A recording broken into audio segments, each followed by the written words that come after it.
seja muito bem-vindo. Esse é o vídeo inaugural do canal Penalizando. Meu nome é Roberta Renault e eu estou te recebendo de braços abertos. Eu já fiz um vídeo de apresentação, explicando para vocês qual é a finalidade, mas resumidamente o objetivo aqui é falar sobre direito penal, direito processual penal de uma forma muito simples, muito descomplicada, para atender a todos, para que vocês possam compreender quais os seus principais direitos, como reivindicar os direitos no dia a dia, como se proteger contra abusos de autoridade. Isso é muito importante. E eu sempre digo, a pessoa ela pode ter uma vida regrada, uma vida honesta, respaldada nas leis, mas nada impede que ela venha a ser vítima de um abuso de autoridade, de que ela venha a ser presa injustamente. Então é por isso que é importante a gente conhecer os nossos direitos para que a gente possa fazer com que essas práticas diminuam, ou pelo menos que a gente consiga se proteger, não é verdade?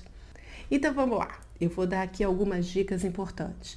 Imagina que você recebeu uma voz de prisão, né? As autoridades ingressaram na sua casa, ou te pararam na rua, ou você, um parente, um conhecido, qualquer cidadão, teve a voz de prisão. O que fazer? O primeiro ponto é você entender por que você está sendo preso. Qual a prisão aplicada nesse caso? Porque no Brasil tem vários tipos de prisão. A gente tem a prisão em flagrante, a gente tem a prisão temporária, temos a prisão preventiva, temos a prisão para cumprir pena. E por que é importante você saber o tipo de prisão? Primeiro, porque depois você vai comunicar isso ao seu familiar ou ao seu advogado. É muito importante, esse contato. E segundo, porque você precisa saber se a autoridade precisa ter mandado ou não de prisão. Já vou te explicar. Por exemplo, a prisão em flagrante é aquela prisão em que você está cometendo o crime. Imagina que você está praticando um delito e aí pessoas ao redor vêm, ou policiais veem você praticando aquele delito e te prendem. Ou então você acabou de praticar o delito e logo após você vem a ser perseguido por cidadãos, por policiais e acaba sendo capturado. Ou você vem a ser encontrado com objetos do crime ou com talvez pertences roubados, enfim, essas são as situações de flagrante delito. No flagrante delito, não é necessário uma decisão judicial. Então, não precisa um juiz que decrete a sua prisão. Qualquer pessoa do povo que veja você praticando o delito ou que te encontre logo após uma perseguição, ela pode te prender e aí vai te levar a um delegado de polícia que vai fazer o seguinte, ele vai analisar aquela situação e se ele achar que é flagrante mesmo, ele vai lavrar um documento chamado auto de prisão em flagrante. Então, no flagrante em delito, você não precisa de uma ordem de um juiz decretando a sua prisão. Então, quando você pergunta à autoridade policial, estou sendo preso por quê? Se ele falar que é flagrante, você já sabe que é uma daquelas situações que eu acabei de dizer. Aí você já sabe que não precisa de ordem do juiz. Mas todas as outras prisões que eu falei, prisão preventiva, prisão temporária, cumprir pena, todas elas precisam de uma decisão judicial. Então, o juiz vai decretar a sua prisão e vai dizer por que ele vai decretar a sua prisão. E depois que ele faz isso, é feito um mandado de prisão. Nesse mandado de prisão tem o seu nome, tem o juiz que decretou a ordem e tem o local onde vai ser cumprido. E isso tem que acompanhar o policial. O policial tem que estar com esse mandado. Então, se por acaso o policial fala que você foi preso preventivamente, você vai exigir imediatamente o mandado. Então, eu quero ver o mandado. No mandado vai estar lá o seu nome, vai estar lá quem decretou, tudo direitinho. Se for prisão em flagrante, você já sabe que não tem mandado. Então, se por acaso o policial te prende, diz que a prisão é preventiva e não tem mandado, essa prisão é ilegal. Então, fica atento a isso.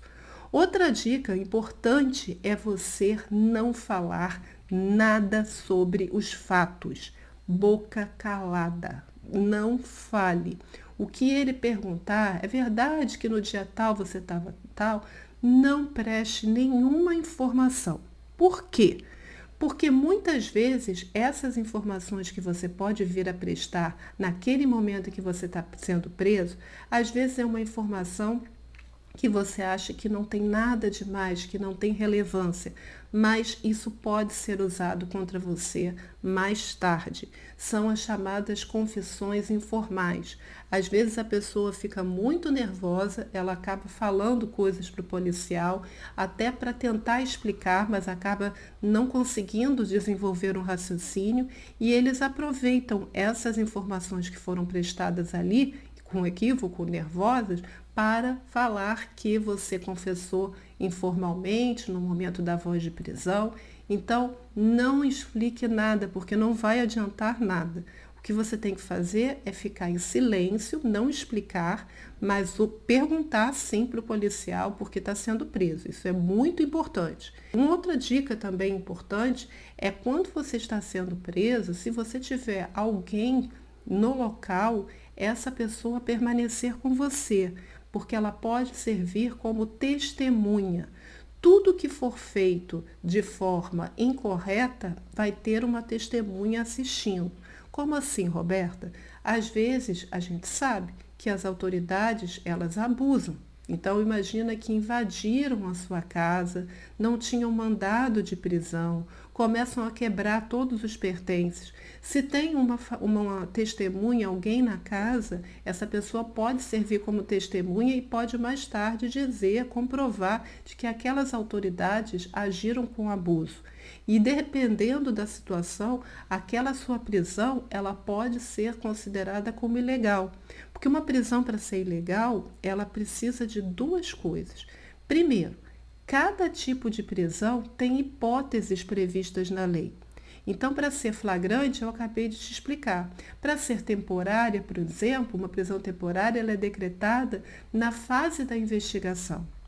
A prisão preventiva pode ser na fase da investigação ou quando já tem um processo.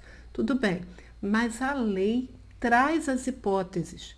Então, se não ocorrer uma daquelas hipóteses que a lei já trouxe, a prisão é ilegal. Então, por exemplo, se eu decreto uma prisão preventiva, contra Renato, porque ele é estrangeiro, essa prisão é ilegal. Por quê? Porque não existe na lei o fato de ser estrangeiro autorizar uma prisão preventiva. Então, tem que ser uma daquelas hipóteses que está na lei. E, além disso, a maneira como a autoridade vai cumprir a prisão.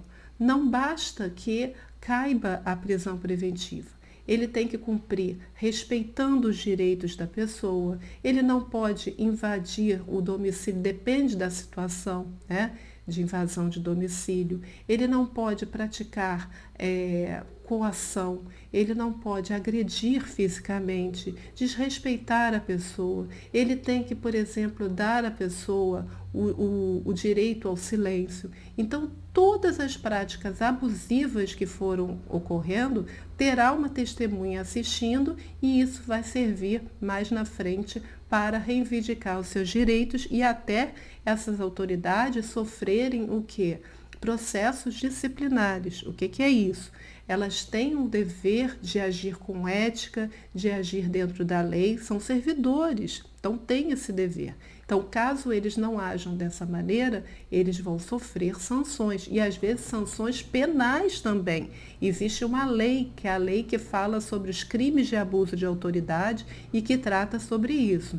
Outra dica muito importante, se você tem a possibilidade de gravar a situação, o momento em que foi dada a voz de prisão, o ingresso dos policiais na sua casa, claro que com segurança, porque a gente sabe que é um momento muito tenso, mas se tiver essa possibilidade, grave, porque a gravação também poderá ser utilizada tanto para relaxar a sua prisão, se houve alguma ilegalidade, como para processar disciplinarmente esses policiais, tá? Isso é importante também. E o que é relaxar a prisão? Toda vez que a prisão é ilegal, que ela não é respeitada conforme a lei determina, o relaxamento significa dizer que você é colocado em liberdade. Por isso que é tão importante registrar esse cenário, esse comportamento desses policiais, tá bom? Um outro ponto importante é o seguinte, Você não presta também nenhuma declaração, quando você é conduzido ao delegado, nenhuma declaração sem a presença de um advogado. Você tem o direito de constituir o seu advogado e para que ele possa te orientar adequadamente e depois sim você prestar as informações. Então reivindique isso sim. Peça também para entrar em contato com a sua família. Todas as pessoas que são presas hoje, pelo menos aqui no Rio de Janeiro, eu posso te afirmar com veemência, se você é preso preventivamente, em flagrante, prisão temporária, para cumprir pena, independente da sua prisão, você é apresentado a uma audiência de custódia. O que é isso? A audiência de custódia é uma audiência onde você vai ao encontro de um juiz de direito. Ele vai analisar a situação da sua prisão, ele vai ver se tem alguma ilegalidade, ele vai analisar se realmente você tem que ficar preso ou não, dependendo do caso. Então é muito importante, principalmente nos casos de prisão em flagrante, que você tenha documentos para apresentar a esse juiz. Por exemplo, na prisão em flagrante, quando você é preso praticando aqui o delito, né? O juiz vai decidir o seguinte: mantenho a pessoa presa, decreto a prisão preventiva dela ou coloco em liberdade, ou dou a liberdade provisória. Para ele decidir isso, ele vai levar em consideração alguns critérios. Quais são esses critérios? Ele vai pensar se você tem residência fixa, se você tem um trabalho, se você oferece algum risco à sociedade, se você já foi condenado anteriormente por algum delito grave. Isso tudo ele leva em consideração. Então, nesse momento em que você entra em contato com os familiares, é interessante você já pedir para eles separarem alguns documentos. Cópia da sua identidade, comprovante de residência, se você tem carteira de trabalho onde mostra que você trabalha, essa cópia da carteira. Se você é um trabalhador autônomo, talvez através e presta serviços para a empresa, declarações nesse sentido, declarações de clientes que já tiveram algum trabalho com você, vizinhos, pessoas que possam dizer que você é uma pessoa honesta, que não oferece nenhum risco. Isso tudo, essa documentação toda para a família já ir reunindo para apresentar na audiência de custódia. Veja bem, se você já falou com o seu advogado logo após a prisão, ele já vai providenciar isso. Mas às vezes a pessoa não tem recursos para contratar um advogado. Às vezes a pessoa vai ser assistida pela Defensoria Pública, que ninguém participa de audiência de custódia sem um advogado. Seja um advogado particular, aquele que você paga, ou um defensor público. Então, se você não tem o dinheiro, né, não tem recursos para um advogado e se envolve numa situação dessa, peça à sua família para reunir essa documentação e aí sim ela vai apresentar isso ao defensor público no dia da audiência de custódia. Isso já vai te ajudar muito, né? Então, essas são algumas dicas que você deve seguir se você tem dúvidas sobre o assunto, se você já passou por alguma situação ou sabe de alguém que passou e quiser compartilhar aqui comigo, registra nos comentários, eu vou ter um enorme prazer em te ajudar.